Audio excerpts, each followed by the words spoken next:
Cancel your wedding immediately. Get up in the morning and go to your mother-in-law's house and you will see everything. My deceased grandmother told me that in a dream the day before my wedding. And when I arrived at my mother-in-law's house, I was paralyzed when I saw that. But before I continue, tell me in the comments, what city are you listening to me from? I would love to know how far my story has reached. Mary Adams was 30 years old. She was wearing soft fabric pants and a shapeless cotton t-shirt, one of those she wore when she did not need to prove anything to anyone. She was standing in front of the bathroom mirror, her face still damp from the shower steam. In the reflection, she saw the usual large eyes, mascara eyelashes, black hair pulled back haphazardly. What she did not see, what she felt was an anxiety that was not entirely explained. The calendar hanging on the hallway wall marked that there were exactly 21 days left until her wedding. A dream wedding, a dress already bought, invitations sent, everything ready, everything decided. But in her chest that morning, something did not feel right. She opened the window. The January air rushed in. She lived in a residential area in the upper part of the city, like a nice neighborhood in Chicago where the mornings were cooler and the neighbors barely greeted each other. She liked the silence of her apartment, although sometimes, like today, she felt that silence was also taking its toll. Mary was a general accountant at an import company. She had built her life step by step with effort. She inherited the apartment from her parents after their death in an accident 8 years ago. Her younger sister lived in another country. Her friends almost all married, and she, after so much avoiding it, after so many disagreements, had decided to commit to someone. Robert Miller. Tall with a deep voice, a confident smile. Brown eyes, 37 years old, owner of a small logistics business that, according to him, was expanding. He had met her by chance during a bank appointment. He needed help reviewing some accounting documents, and she, at that moment, was the only professional available. He was courteous. Interesting. Mary did not see it coming, but in a matter of weeks they were already having dinner together, talking about dreams. And he was starting to appear in her long-term plans. Robert was different. He did not have the adolescent air of the men she had known. He did not play hard to get. He was direct. And he had that protective touch that, although she did not openly admit it, made her feel seen. He proposed to her 3 months ago at the most expensive steakhouse they knew. Mary remembered the soft piano music, the candlelight, the waiter who suddenly appeared with a glass of wine and inside the ring. It was not ostentatious. It was just right. Robert knelt down in the middle of the tables while other diners applauded. Mary laughed, excited. She said yes without thinking much, and that was what tormented her today. Why did she not think more? That morning after coffee, she received a message from him. "My mom wants to see us this afternoon. She is excited about the banquet. Can you?" Mary's finger trembled as she typed, "Yes, of course." It was the logical, polite thing to do. But she could not forget the first time she visited that house. She remembered it in detail. Teresa Miller, Robert's mother, received them with a clean apron, a tight bun on her head, and a look that seemed to measure Mary's worth with an invisible tape measure. Smiling but critical, polite but cutting. "And you live alone?" she asked directly, pouring coffee without looking her in the eyes. "Yes," Mary replied. "A few years ago, I inherited my parents' apartment." "In what area?" "In Highview." Teresa observed her as if she had just been told she lived in Beverly Hills. Nice area. Very sought after. That night, while they were washing the dishes, Robert told her in a low voice, "Do not take it personally. My mom was raised old-fashioned. It is hard for her to trust." Mary did not answer, but she never forgot the way Teresa, between questions about income, debts, inheritance, and family, avoided talking about her own son. About Robert, she only said, "He is very good at business. But he needs a stable woman like you." Stability. Always that word. In the middle of the afternoon, Mary was in her office when an idea burst in like a lightning bolt. What if I do not get married? What if I do not really know the man I'm going to share my life with? She looked at her agenda. Everything was there. Timelines, payments, guest lists, crossed out names, chosen flowers, confirmed caterer. But there was no room for doubt. As if getting married were a business operation and not a vital decision. That night she went to sleep with restless thoughts. The city was gradually becoming silent, and the darkness of the room embraced her with its familiar coldness. Mary took a long time to fall asleep. She tossed and turned. She squeezed the pillow. She uncovered herself. She covered herself again. And then she saw her clearly. Her grandmother, her second mother, the woman who raised her when her parents worked all day, who taught her not to beg for love, to recognize signs, not to ignore gut feelings. Clara had died 4 years ago after a long battle with diabetes. Mary still kept her handkerchief on the nightstand, but what happened that night was different. The dream did not seem like a dream. Clara was sitting in the dining room chair, the same one where she used to read in the afternoons. She was wearing her light blue robe and her plush slippers. Her face was serene, but her eyes burned. "Cammy," she said, using the pet name that only her grandmother used. "Listen to me closely because I do not have much time. You have to get out of there. Those people are not good." Mary could not move. She could barely feel her body. She just listened. "Do not marry him. He is not who he says he is. Tomorrow, go to his mother's house. Go alone. You will understand everything." Mary tried to speak. She could not. Clara got up, took her hand and whispered, "This is not love, my girl. It is a trap. You have to wake up." And she woke up, sweating, gasping. The clock showed 4:46 in the morning. She sat up in bed. Everything seemed normal. The room silent, the lights off, but something inside her was trembling. She got up, walked to the kitchen, turned on the light, poured herself a glass of water. Her hands were shaking. She looked at the calendar. Saturday meeting with Teresa. She took a deep breath. Then she decided, "I am going to go earlier alone," she murmured. Feeling her grandmother's voice still floating in the air, she would not say anything to Robert. The next day, she dressed without haste. Denim pants, a simple blouse, hair tied back. She got into the car. She drove in silence. At every traffic light, the dream returned. Clara's gaze, the warning. When she arrived at Teresa's house, she parked a few houses away. She walked the last few yards. The street was quiet. She rang the doorbell. No one answered. She rang again. And then from the back of the house, she saw something. A woman was leaving through the back door. Young blonde, wearing a red jacket, hurried. She got into a car without looking back. Mary froze. Moments later, Teresa opened the door. "Mary, what a surprise. Were you not coming this afternoon with Robert? I wanted to talk to you alone." Teresa observed her with a tight smile. "Of course, come in. I was just preparing something to eat." Mary entered. The house smelled of stale coffee. Teresa led her to the dining room, where a folder with papers lay open on the table.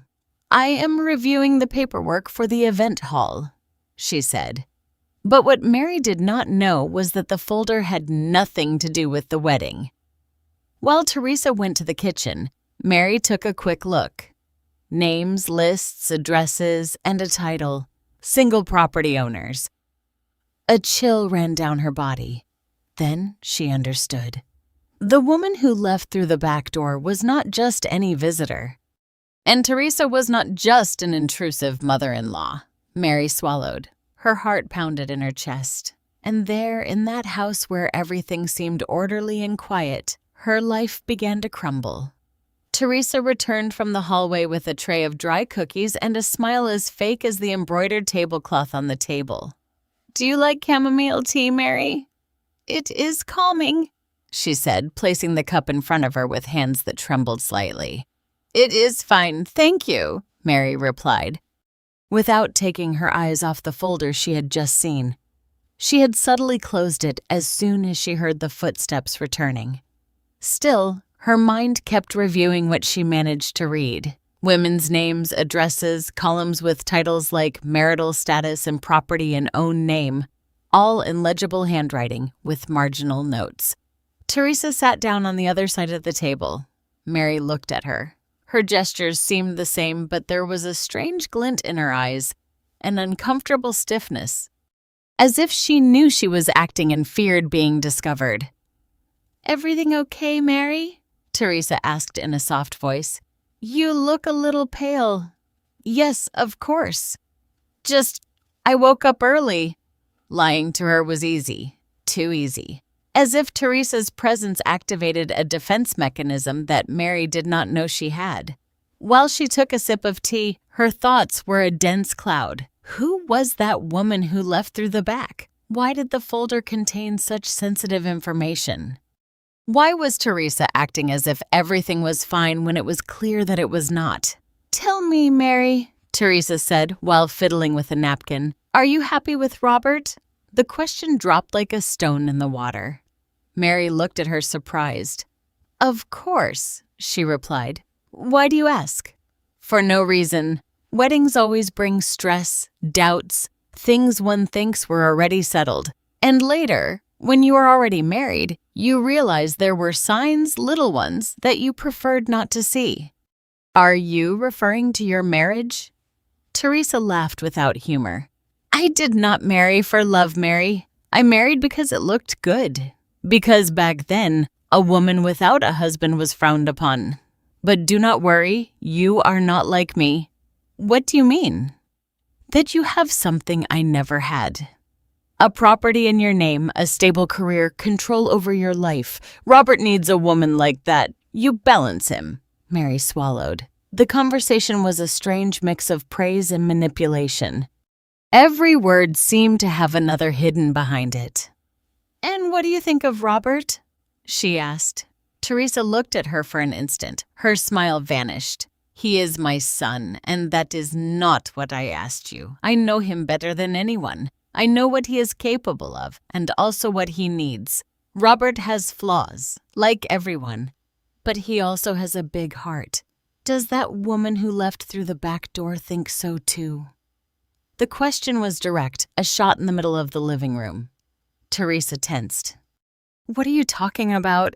"That I saw her, Teresa. I saw a woman leaving out the back when I rang the doorbell. Blonde, young. She seemed to be in a hurry. Oh, it must have been someone from the neighborhood. Sometimes I come to look after the son of a neighbor who works nearby, and that neighbor leaves without her son." Teresa held her gaze for a few seconds. Then she sighed, got up, and went toward a wooden cupboard. She opened one of the drawers, took out a photo album, and dropped it onto the table in front of Mary. "You want to know who it was? Then look!" The tone had changed, harsher, less motherly. Mary opened the album. At first, everything seemed normal. Old photos of Robert as a child, birthdays, trips to the beach, Christmases. But when she reached the most recent pages, her breath hitched. There was Robert next to a slender blonde woman with a wide smile and a red dress. He was hugging her around the waist. Both were in front of a house she did not recognize, the date written with a marker in a corner. June of last year. 1 year. Only 1 year. Mary turned the page. More photos of them together at a restaurant on a patio at what looked like a wedding. A wedding. In the image, Robert was wearing a dark suit and the blonde woman was dressed in white. It was more informal than a traditional wedding, but the image left no room for doubt. "What is this?"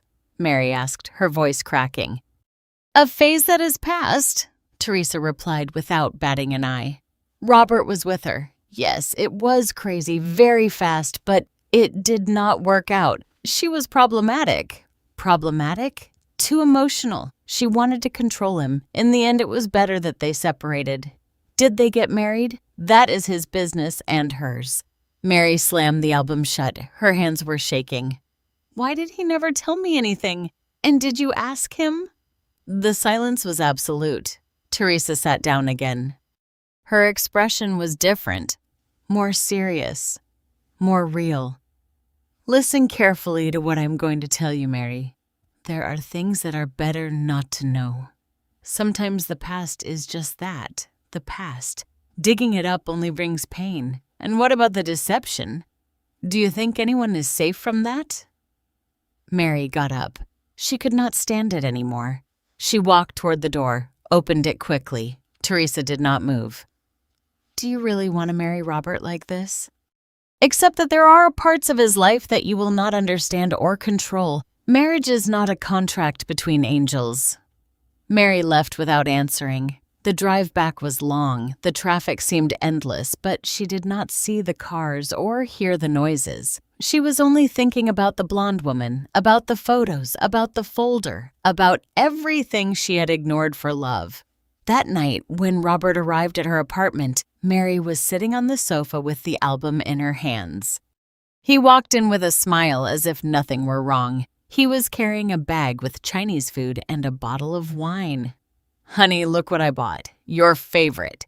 He put the bag on the table, took off his jacket. How was the meeting with my mom? Mary looked up. Why did you not tell me you were married? Robert froze. The silence became thick. Then he lowered his gaze. He ran his hand over his face. He sat down across from her. What did my mom tell you? I saw the photos. Ah, did you marry that woman? It was complicated. And why did you not tell me? Because it does not matter. It does not matter. Mary, listen to me. It was a mistake. Something that happened very quickly. It lasted less than 6 months. She was unstable. Did you meet her at a bank too? Robert did not answer. Did you ask her to sell her house too? His gaze changed. For the first time, he seemed annoyed. What are you talking about? I saw a folder at your mother's house. A list of women with properties, all single. What is that? You have no right to meddle in our business. In our business? Is that what you call preparing a wedding? Lower your tone. Answer me, Robert. I have nothing to explain. He got up. He took his jacket. He looked at Mary with an expression she had never seen. Cold. Distant. Not everyone has a clean past, Mary. But you are not perfect either. Or are you? I'm not talking about perfection. I am talking about lies. Then keep your doubts. I do not have to justify myself. He left the apartment, slamming the door. Mary was left alone with the photos on the table and a hollow feeling in her stomach that was not hunger. Her world was falling apart and she no longer knew which part to pick up first. She could not sleep that night, not because she missed Robert, but because deep down she felt that the nightmare was just beginning and her grandmother's dream, far from being an exaggerated warning, was starting to look too much like a fulfilled prophecy. Mary spent the whole night awake. Her eyes were fixed on the ceiling, her breathing shallow, and her mind spinning in circles without rest. The images assaulted her like lightning flashes.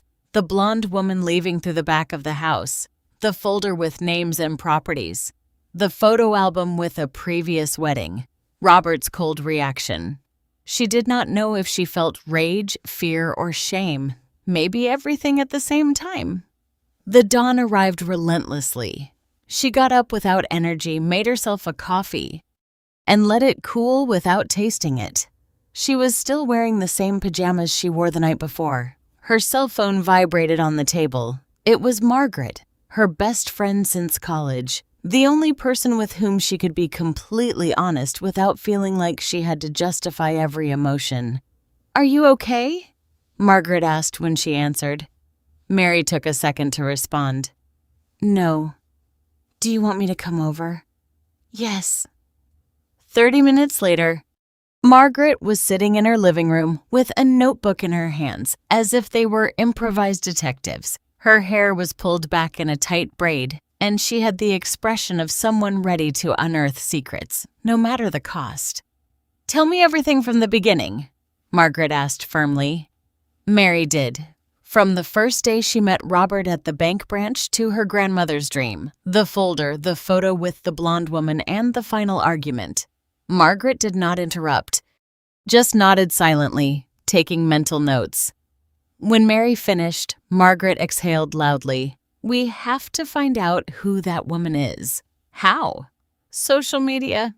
He has an Instagram account, right? Yes, but he does not post much, almost nothing personal. Then we will check the comments, the followers, who he follows. Social media says more than one thinks. They turned on the laptop. Margaret typed nimbly while Mary dictated the names she remembered, the profiles she had seen in the album. They searched for Robert first. His account was private, but the list of people he followed was public. Margaret began to check them one by one. There are many women, she said. Some have normal usernames, others use strange pseudonyms. Let us check the ones that have photos similar to the blonde you saw. Mary leaned closer and observed each profile. Many were locked. Others were very active, but with superficial content. Just as they were about to close the laptop, Margaret stopped. Wait. This one. The profile said Lissa Marina. It was a modest account with few posts, but in one of the photos taken just over a year ago, Robert appeared hugging the same woman she had seen in the album. Same face, same hair, same red dress. Mary felt a hollow in her stomach. It is her. Margaret opened the photo. The caption said, "He makes me feel secure. Thank you for appearing in my life." This is from last year, Margaret confirmed. How long have you been with Robert? 1 month. Then they overlapped. Mary felt a shiver run down her arms. What do we do? What should I write to her? From my account, you cannot appear. Not yet. Margaret wrote a brief but empathetic message. Hello, Larissa. I am sorry to write to you out of the blue. I have a delicate situation involving Robert Miller. I would like to talk to you, please. It is not a joke.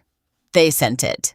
Hours passed. Mary could not concentrate on anything. Margaret stayed with her all day and at 5:00 in the afternoon, the response arrived. Who are you? What do you know about Robert? Margaret showed her the message. Mary felt her heart pounding like a drum. I just need to know if you were with him last year. Some things do not add up. Please, I need to talk to you. It is important. 20 minutes passed before Lissa sent another message. Yes, I was with him. I married him. Who are you?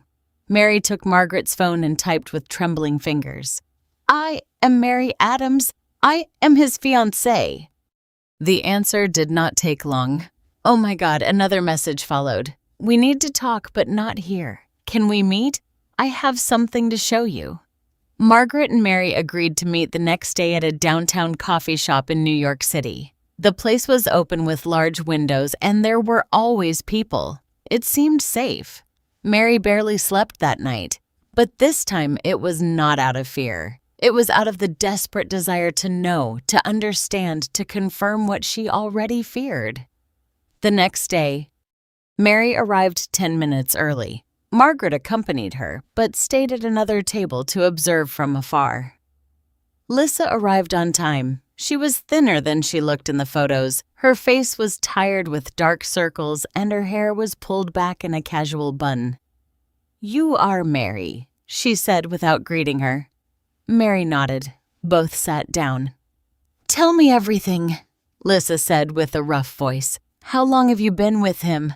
Almost a year.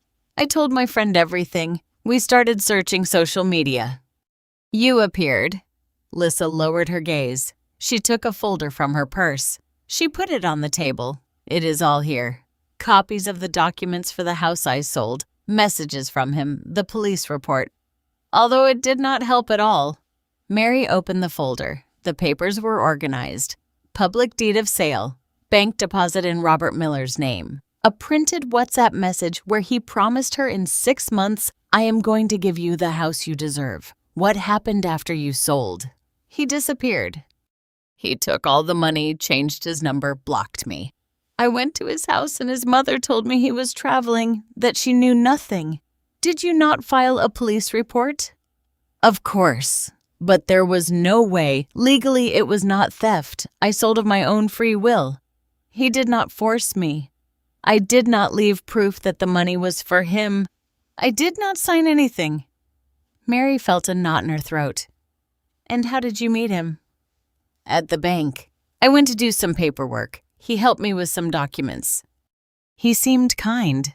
From there, we started dating. He told me I was different, that he finally found a mature, strong, confident woman. And I believed him. And you never suspected anything? Yes, but I confused it with normal things. That he did not talk about his job. That he did not introduce me to all his friends. That he was always so careful with his cell phone, but I thought he had emotional baggage. I felt sorry for him. Mary took a deep breath. I swear I did not know anything. Lissa nodded. Her face softened. It is not your fault either. He is a professional. He does not improvise. He has everything calculated. Do you know if he has done it before? I do not have proof, but the mother knows everything. She covers for him. And is there another woman? Yes, Jane. I heard her name. Robert mentioned her by mistake once, thinking I was asleep. Do you know anything about her? Only that she disappeared. No one knows where she is.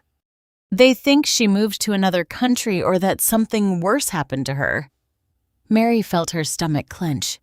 Do you think?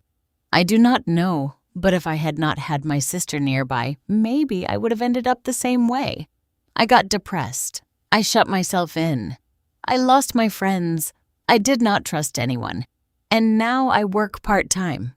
I am recovering, but I do not have anything of my own. Everything went with him. Mary remained silent. She looked at the papers, the names, the dates. Everything fit. Can I keep this? Do it. And if you can report him, even if it does not send him to jail, at least he will not do the same thing again. They said goodbye without hugs. Lissa walked toward the street as if carrying a 000 on her back. Mary was left alone at the table looking at the papers. Margaret approached her, face distraught. Did you hear her? Yes, Mary replied, and she is not the only one. That night, while reviewing the documents in her apartment, her cell phone vibrated. Unknown number, Mary answered. Hello? A woman's voice low, almost whispering. Are you Mary Adams? Who is speaking?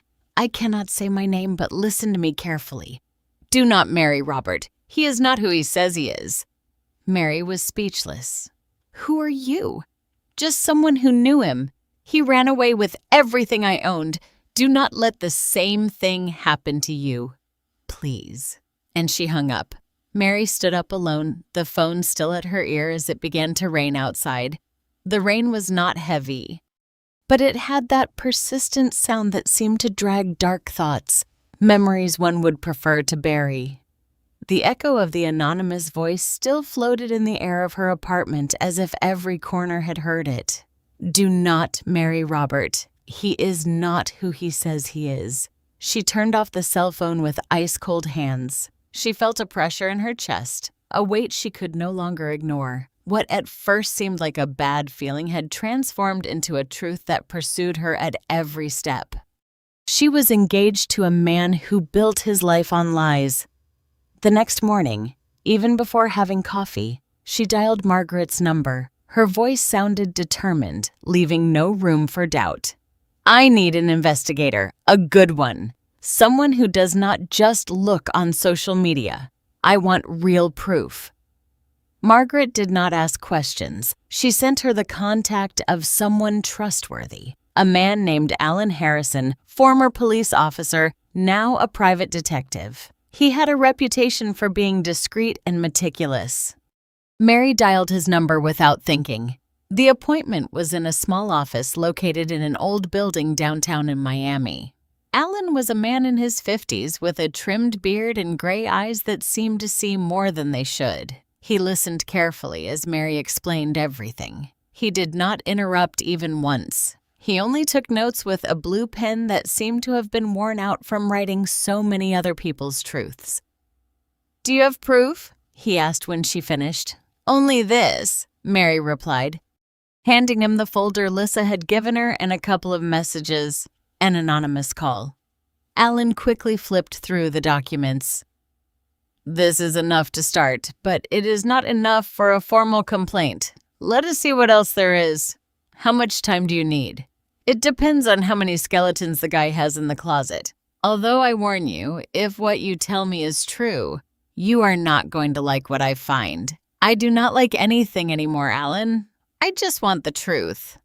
Alan looked at her for a few seconds as if measuring her resilience.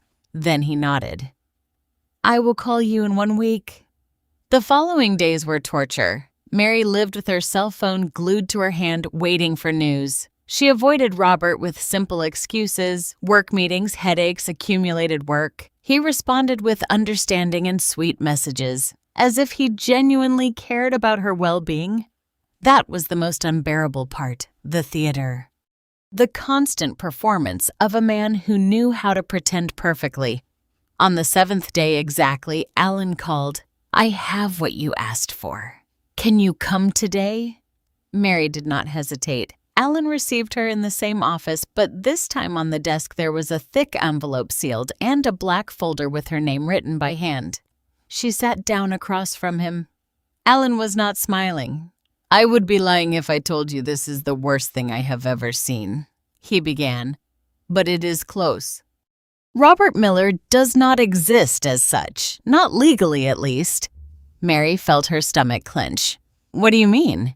His real name is Morris Robert Taylor Miller. He has used at least 5 different aliases in the last 10 years, each one with seemingly legal documentation, but all with inconsistencies, altered birth certificates, passports with fake stamps, duplicated social security numbers. He is a master of camouflage. Alan opened the folder and showed her several copies. This is his first registered marriage to a woman named Paula Harrison 12 years ago. It lasted 8 months. She transferred her retirement fund to him and he disappeared. Then came his second wife, Jane Dixon, the same one Lissa mentioned. There is no record of her whereabouts from 6 years ago. Officially, she is not dead, but there is an active missing person report. And the third, Lissa Morena. 1 year ago, she, as you know, sold her house on his recommendation, everything legal. But he disappeared before she could buy a new one. In all cases, the patterns repeat. Women with their own assets, without close family support systems, emotionally vulnerable. Mary could not believe what she was hearing. She clenched her fists on her lap to keep from crying. And his job fake. The company he told you he owned does not exist. Never existed. He has profiles created with simulated data, websites that look real but are not officially registered. A facade. And his mother. Alan paused. Teresa Miller is real, but she is also part of the game. She does not just cover for him, she actively participates. In fact, there is something else. He opened another folder. She has a cousin, Diana Miller, a real estate agent. She is the one who contacts the victims, tells them about safe investments, and helps them sell their properties. She was the one who managed the sale of Lissa's house. She is also mentioned in 2 other similar scams. Mary felt nauseous. She took a deep breath. And is there another woman now? Alan nodded. Yes, her name is Ivana Stone, 28 years old. She lives in the northern part of the city. She works at a medical center. Robert, or rather Morris, met her 3 months ago. They have been dating since then. She does not know about you, and he has already talked to her about investing together. Mary covered her face with her hands. Tears fell relentlessly. What do I do with all this? You can report him. Although the process will be long and exhausting, or you can confront him directly, but you run a risk. Mary thought about it for a few seconds. I want to look him in the face. Alan observed her seriously. Then do not go alone. She nodded. She left the office with the folder in her hand and her soul shattered. Margaret was waiting for her in the car. Seeing her expression, she did not ask. She just started the car and drove in silence. That night, Mary wrote to Robert, I want to see you at my place tomorrow at 8, he replied quickly. Of course, honey. Is everything okay? I just want to talk. The next morning was endless. Mary made sure the camera system was working. Alan had installed 2 hidden devices the day before, one in the frame of the dining room painting, the other in a lamp in the hallway. Margaret would stay in the bedroom, ready to intervene if something went out of control. At 8 sharp, the doorbell rang. Mary opened the door.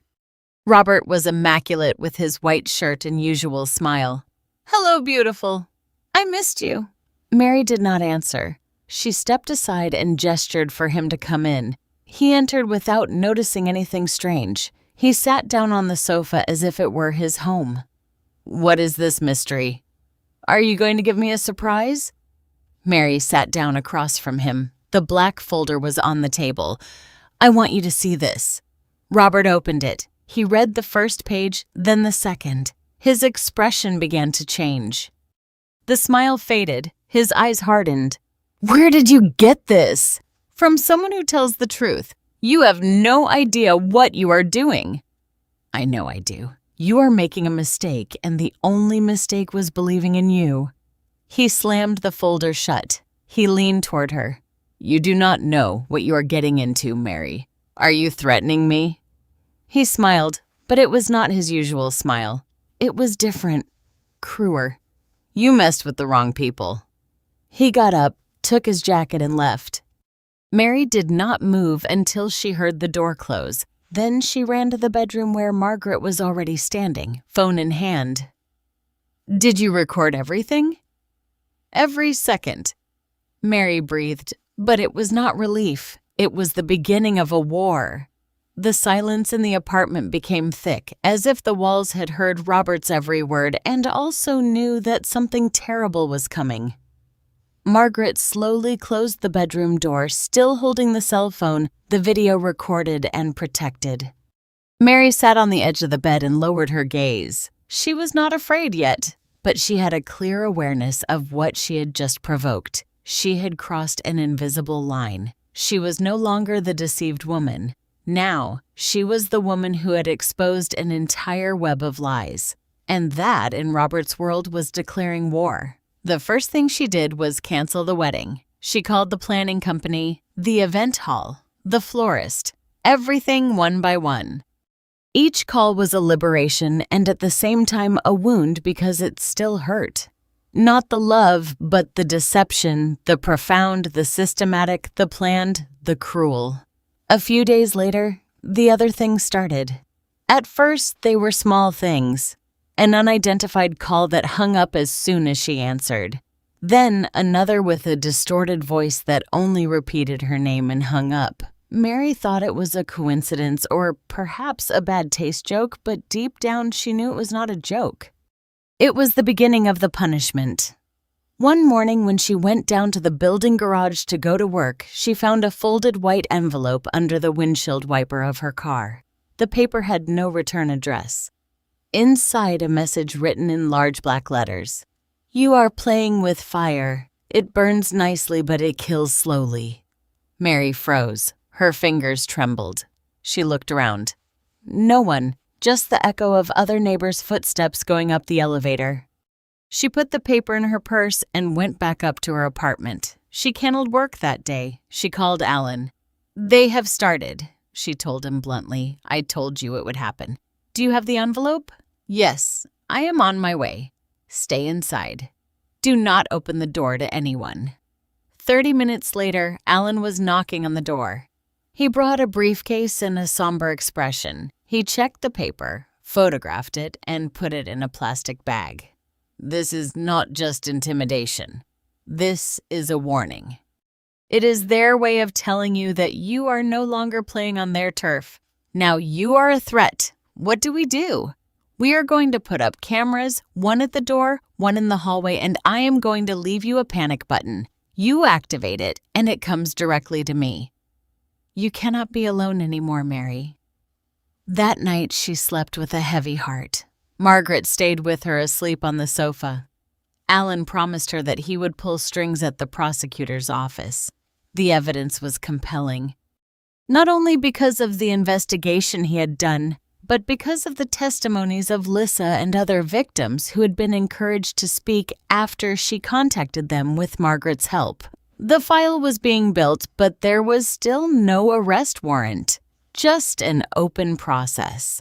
The following week was worse. When Mary returned from the grocery store, she found her apartment door ajar. Not forced, just open. Her heart pounded. She did not go in. She backed away slowly, took out her cell phone, and called Alan. "They are inside. My door is open. Do not go in. I am on my way. Call the police now." The officers arrived quickly. They checked the apartment. Nothing stolen, no broken glass, no drawers ransacked, nothing except the cabinet where she kept the property deeds. It was messed up. The documents were there, but clearly someone had touched them as if looking for something specific. On top of the bed, a loose sheet of paper. A message written in the same handwriting as the previous one. "You think you won, but this is just beginning." Mary felt an icy chill on the back of her neck. Alan spoke with the police, presented his credentials, and showed them part of the report. The officer took notes and promised to reinforce surveillance in the building, but that did not calm her. They are no longer just trying to intimidate you. They are marking you. They are going to go further, Alan warned her. "They do not want to scare you. They want you to shut up, to disappear." "I am not leaving," Mary replied, her voice firm. "Not after all this." That night, when reviewing the installed cameras, they saw something disturbing. At 3 o'clock in the morning, a man in a cap had been standing in front of the door for more than a minute. He did not ring the doorbell. He just stood there motionless and then left. His face was not visible, but his posture, his body was unmistakable. Robert. The video was handed over to the authorities. Days later, someone else knocked on her door. It was a tall, slender woman with a harsh elegance as if built through forced distrust. Diana Miller, the same real estate agent, the same one Alan's report had linked to the sales of the other victims. Mary did not open the door. She looked at her through the camera. "Mary," the woman said, looking directly at the lens, "I do not want problems. I just want to talk. I have nothing to talk to you about." "You are walking on a very thin rope. You have done enough. Leave things as they are, and all this ends." "Is that a threat?" "It is advice. You have no idea who you are messing with. You do not know what my family is capable of. The police already know who you are." Diana laughed. It was not a funny laugh. It was bitter, like someone who knows they are above the law. "The police are not going to protect you when we are inside.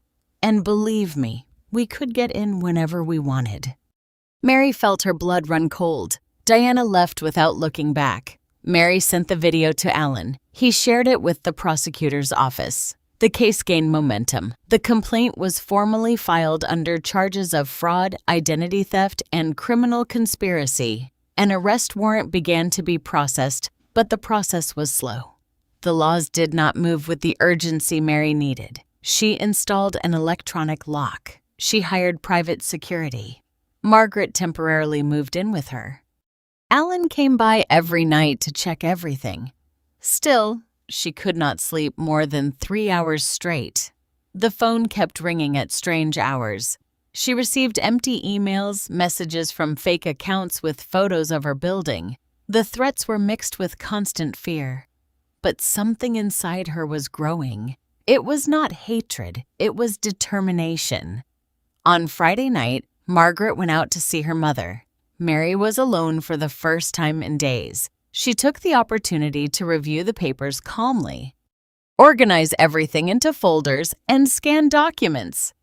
Meanwhile, a storm began to cover the sky. At 9 o'clock, the hallway camera activated. Mary looked at the monitor. It was Robert. He was standing in front of the door, wet from the rain, wearing the same white shirt as if he did not care about the scene. He was looking directly at the lens. He did not move. Mary did not breathe. He raised his hand. He made a gesture as if waving. Then he approached the intercom and spoke. "That house will be mine." "You can bet your life," and he left. Mary collapsed on the sofa. The fear now had a shape, it had a face, it had a voice, and there was no way that this was going to end well. Mary knew it as soon as Robert moved away from the camera. It was not just a threat, it was a declaration of war, and the most dangerous thing was that he had nothing to lose. But she did. Her peace, her name, her home, her life. Alan arrived 30 minutes later. They reviewed the video together. He did not say anything for several seconds. Then he pressed his lips together, closed the laptop, and looked at Mary with a seriousness he had not shown before. Time to wait is over. Now we go after him. Mary nodded. She was ready. The next step was to gather the others. Alan proposed it. It was time to consolidate the evidence, coordinate efforts, show that it was not an isolated case, but a carefully woven network of scams. Mary made the calls. Lissa was the first to respond. Then Jane appeared. She was not dead. She was not lost. She was hiding in another city with another name when she found out Robert was looking for her. She disappeared without a trace. She had been in psychological treatment for years. When she received Mary's message, she hesitated, but then she decided to speak. The meeting was in a discreet place. Alan's office, 4 chairs around a gray table, neutral walls, a window covered by blinds. Mary arrived first, then Lissa, her countenance already firmer.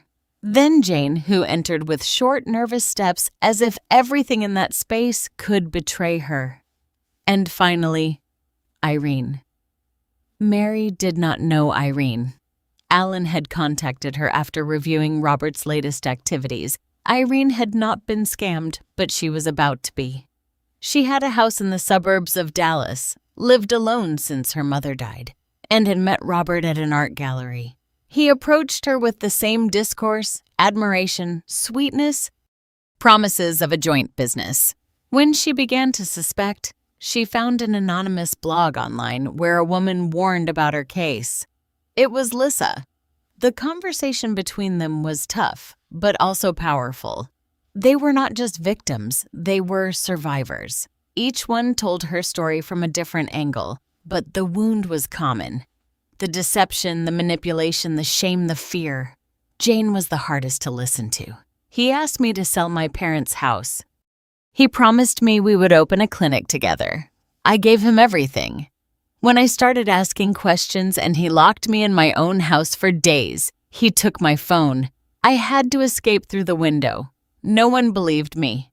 The police did nothing. My sister thought I was exaggerating. I went to another city with the little I had left. I changed my name. I did not dare to report him until today. Lissa took her hand. Irene had tears in her eyes. What do we do? How do you fight someone like him? She asked. Alan placed a folder on the table. Inside were copies of the reports, the complaints, the fake documents, the call records, the videos from the hallway camera, the written threats, the names of all the women contacted. The case was no longer a file. It was a ticking time bomb. The prosecutor is already informed, Alan said. The complaint has been formalized as aggravated fraud and criminal conspiracy. We are about to get the arrest warrant. We just need one more piece. And what is that? Mary asked. Teresa? The glances crossed. Teresa Miller, Robert's mother, the silent accomplice, the woman who had opened the door to every victim, who asked financial questions disguised as innocent conversation, who covered up every disappearance. She knows everything, maybe more than him, Alan added. But she is afraid, and the only way to break the structure is for one of the pieces to crack from within. Mary thought for several minutes. She knew where Teresa lived. She knew how to knock on the door, but she did not know if she would come out alive. I will go, she said alone. I do not want them to scare her.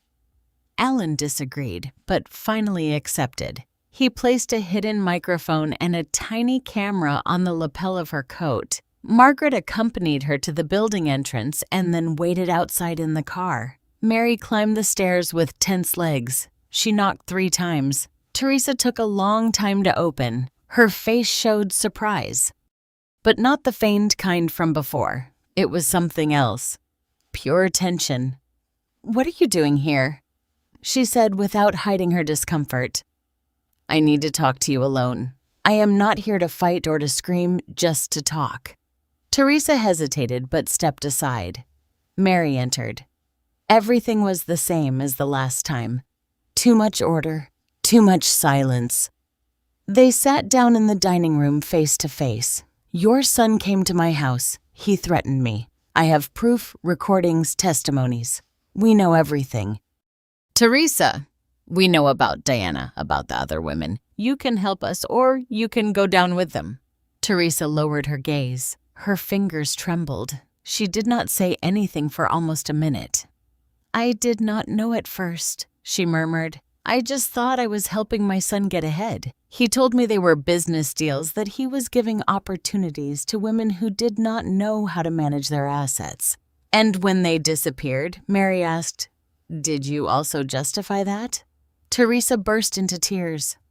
They were not loud tears. They were contained, as if she refused to give in completely. It all got out of control. Diana was the one who convinced him to continue. "She is ambitious." She pushed. I stayed quiet, and that makes me an accomplice. I know." "Then speak. Give a statement. Help stop this. There is no turning back." Teresa looked her in the eyes for the first time without a shield. "Do you promise me they will not kill him? I promise you that we are going to seek justice." Teresa nodded. Alan and the prosecutor met with her 2 days later. She gave a statement. She detailed the movements, the names, the dates. She handed over documents, even copies of contracts she had hidden out of fear. Her testimony sealed the indictment. That same week, the operation was authorized. Diana was arrested at her office. She had fake documents, lists of properties, and bank records of the victims. She was arrogant at first, but when they showed her the video of Teresa testifying and the evidence found, she collapsed. She started crying. She shouted that Robert had manipulated her, that he forced her, that she was only following orders. She was taken into custody without bail. The media began to catch the scent of the scandal. A network of scams affecting single, vulnerable women from within their own homes. Social media was flooded with messages. More women wrote to Alan, to Mary. There were other victims in other cities, in other states. Some had been silent for years. Now they felt they could speak. Mary could not believe how far everything had gone. And yet, the most important thing was missing. Robert. He had disappeared. Since his last appearance in front of the camera, he had not been seen again. His cell phone was turned off. There were no bank movements, no digital trace, but Alan did not let up. On Thursday night, Mary's cell phone vibrated. It was late. Margaret was sleeping. Alan was on the screen. "Mary, we have him." She sat up immediately. "Where?" "In the city, in a hostel in the Greenville neighborhood, registered under the name of Maurice Stephen Scott. An informant recognized him from the photo that circulated. We have already activated the order. The police are on their way." Mary stayed seated, phone in hand, looking toward the window. Outside, another storm began to form. It was not just water hitting the glass, it was a premonition. Something was approaching, something that had to happen for everything to end. Robert was in the city. It was only a matter of time. Justice already had him on the radar. But the story did not end with his location. The final act was still missing. She did not sleep that night. She stayed by the window, watching the lightning illuminate the buildings in the distance. Margaret was asleep on the sofa, exhausted from the pace of the last few days. Alan had promised surveillance at the building door, a patrol car that would make constant rounds. But inside her, the real fear was that Robert would appear without warning, without law, without mercy. At dawn, a call from Alan startled her. "Mary, do not panic." But last night, someone tried to force the back door of the building. He did not manage to get in, but a camera in the alley caught his face. It was him. Mary felt the cold run through her body. And now, what do we do? The arrest warrant has already been issued. Now we are actively looking for him. You have to stay where you are. Do not go out. I will send 2 plainclothes officers to stay outside your apartment. This ends this week. That same night, the silence was different, heavy, intense. At 2:15 in the morning, the cameras activated. Margaret woke up from the beeping of the security system. Mary ran to the monitor. There he was. Robert again, but this time not in front of the door. This time with a lockpick in his hand, forcing the lock. Mary did not scream. She did not cry. She did not tremble. She just pressed the emergency button. In seconds, Alan was notified. Margaret grabbed her cell phone and called the assigned patrol number. Mary stepped back, observing every movement on the camera. Robert was focused on his task. He had lost the disguise of the charming man. His face showed anxiety, contained fury, desperation. A few minutes later, a loud bang interrupted his attempt. 4 agents surrounded him. Robert tried to run, but they knocked him down. He was subdued against the ground. He screamed Mary's name with rage, as if she were the one stealing his life.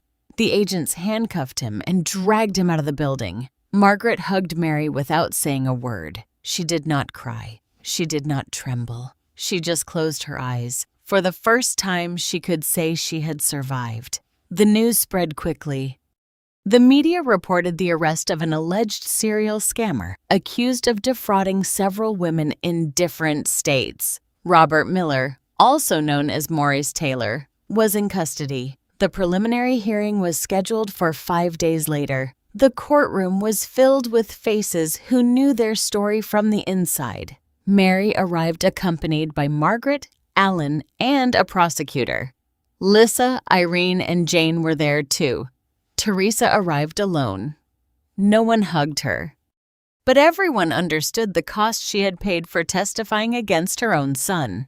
When Robert was brought before the judge, his eyes locked onto Mary. He did not say a word. His face was hard, without a trace of emotion. He was not the man who had charmed her. He was someone else, a hollow being like an abandoned house that only preserves its facade. The prosecutor presented the evidence, the recordings, the forged contracts, the testimonies, the bank accounts, the multiple identities. Each witness provided a part of the puzzle. When it was Teresa's turn, the silence in the room became thick. "I was his mother," she said, "and I failed as a mother. I kept silent about what I should have reported. I looked the other way when the lies became obvious. I thought I was helping my son rebuild his life, but what I did was support his wickedness." The judge listened in silence. In the end, he ordered pretrial detention without bail. The trial would continue its course. But Robert would not walk free again, not without facing justice. Mary did not smile. She did not celebrate. She just breathed. A deep breath. Different. Free. Outside.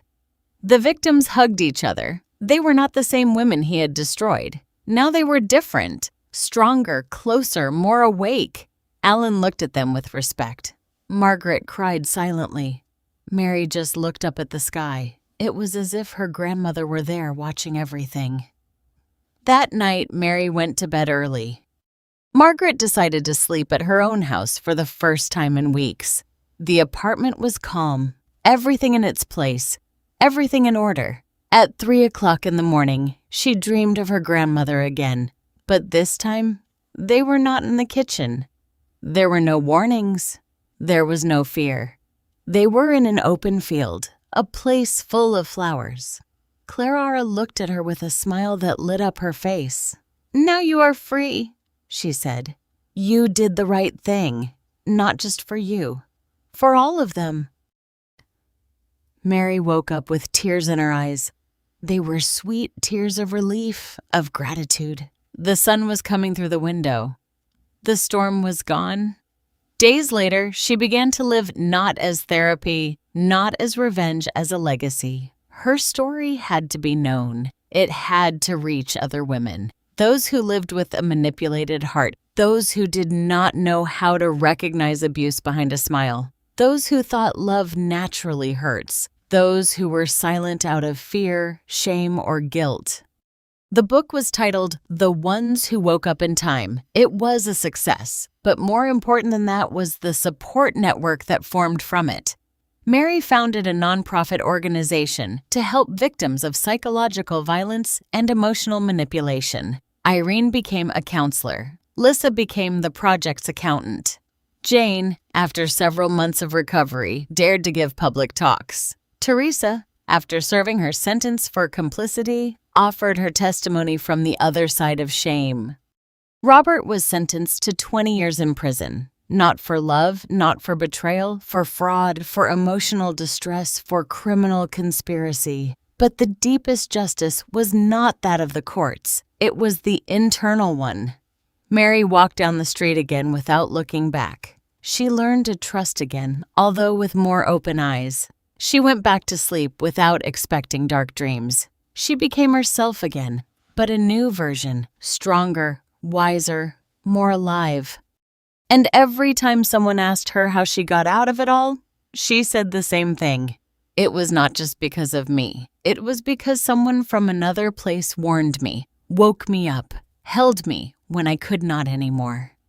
There are battles that seem too big, monsters that disguise themselves as love, shadows that steal our breath. But when the truth prevails, when the soul clings to the light, no deception can last forever. God does not leave without a voice those who cry out from the heart. He does not abandon those who were hurt for trusting. He does not remain silent in the face of injustice. Life with all its chaos also has a way of balancing itself. Sooner or later, every seed sown in pain blossoms into truth. Every tear shed with faith transforms into a sign. Every woman who stands up breaks chains that others did not even know they were wearing. And somewhere in heaven, there are those who watch over us, even though they are no longer here. Sometimes they appear in dreams, sometimes in intuitions, sometimes in an inner strength that we do not know where it comes from, but they are there guiding, warning, loving. Mary understood it late, but in time, and since then, she never ignored a sign again because the soul knows, it has always known. If you liked this story, I invite you to leave me a comment about what you felt when listening to it. And if you have gone through a similar situation of deception, I would love for you to share your valuable opinion. There are many people going through a similar situation. We hope your voice lives in you. Share this story and be part of the change. Remember to tell me what city you are watching this video from. I would be very honored if you leave me a like. Share the video with a friend or family member, and subscribe to the channel. Do not miss the next surprising story that is appearing on your screen right now. We have entertainment guaranteed exclusively for you. See you in the next